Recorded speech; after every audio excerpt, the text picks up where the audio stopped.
ChatGPT அல்லது இந்த language மாடல்ஸை வந்து அதோட ஃபுல் பொட்டென்ஷியலை இன்னும் பயன்படுத்தாமல் மேலோட்டமாக பயன்படுத்திக்கிட்டு இருக்கிறாங்க அப்படிங்கிற மாதிரி நான் நிறைய இடத்துல பார்க்குறேன். அதை பற்றி உங்களுடைய கருத்து சொல்ல முடியுங்களா? ரொம்ப சரியான உதாரணம். பல பேர் ChatGPT மாதிரி லாங்குவேஜ் மாடல்ஸை அதன் முழு பொட்டென்ஷியலை பயன்படுத்தாம மேலோட்டமா மட்டும்தான் பயன்படுத்திக்கிட்டு இருக்காங்க.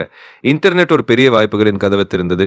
ஆனா அதை பார்க்காதவர்களும் இருக்காங்க. அதே மாதிரி ஏஐயும் நம்பிக்கைகளை சவால கேள்வி கேட்க பல வேலைகளில் உதவ நம்ம தொழிலை வளர்க்க நிறைய வழிகள் இருக்கு. ஆனா அதை நல்லா பயன்படுத்துறது நம்ம கையில தான். சோ கொடரியால பூ பறிக்கிறதுக்கு பதிலா சரியான கருவியை சரியான முறை பயன்படுத்தினா நம்ம பெரிய வளர்ச்சி அடையலாம். நல்லது. இதை பற்றி இன்னும் கொஞ்சம் ஆழமாக இதை டிஸ்கஸ் பண்ணணும் அப்படின்னு நினைக்கிறேன். லெட்ஸே அந்த மேலோட்டமாக நிறைய பேர் இந்த ChatGPT பயன்படுத்துகிறாங்க அப்படிங்கிறதுக்கு ஒரு உதாரணத்தை நான் சொல்கிறேன். நிறைய பேர் வந்து லிங்க்டின் பயன்படுத்தும் போது லிங்க்டின் போஸ்ட்டுகளை வந்து நிறைய பேர் வந்து ChatGPT பயன்படுத்தி எழுதுகிறாங்க. நான் அதை பற்றி ஒரு போஸ்ட் கூட எழுதியிருப்பேன். ChatGPT பயன்படுத்தி லிங்க்டின் போஸ்ட் எழுதுறதை பற்றி. அது அப்பட்டமாக தெரியுது. அதாவது இது ChatGPT தான் எழுதி கொடுத்துருக்கு அப்படிங்கிறது அந்த போஸ்ட்டை வந்து பார்த்தாவே நமக்கு வந்து தெரியுது.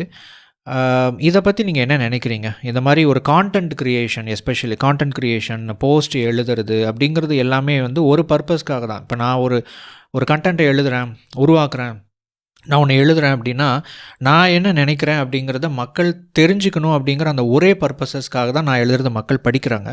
பட் அந்த இடத்துல வந்து ஒரு மெஷின் அந்த வேலையை செய்யுது அப்படிங்கிறப்போ அதற்கு மதிப்பில்லாமல் போகிறது அல்லவா? ஸோ இதை பற்றி உங்களுடைய கருத்து என்ன? இது சொல்வது ரொம்ப சரி. கான்டென்ட் கிரியேஷன் என்றால் அது நம்ம மனசுல இருக்கிறத வெளிப்படுத்த, நம்ம அனுபவங்களையோ எண்ணங்களையும் பகிர ஒரு மனிதர் மனசை தொடர்றதுக்கான ஒரு நல்ல வாய்ப்பு. ஏஐ பயன்படுத்துறது எளிதாக இருக்கலாம். ஆனா ஒரே மாதிரி மெஷினால் உருவாக்கப்பட்ட மாதிரி இருக்கும்னா ஆத்தென்டிசிட்டியை இழந்து விடலாம். ஆத்தென்டிசிட்டினா நம்ம உண்மையான குரல், நம்ம தனிப்பட்ட அனுபவங்கள், அந்த மனிதரின் உணர்ச்சி, இதெல்லாம் வெளிப்படுத்த வேணும். ஏஐ ஒரு கருவி மாதிரி பயன்படுத்தலாம். ஆனா நம்ம குரல், நம்ம இண்டிவிஜுவாலிட்டியை மறக்காம இருக்கணும். இதுதான் நம்பிக்கையோ நம்பகத்தன்மையோ ஏற்படுத்தும்.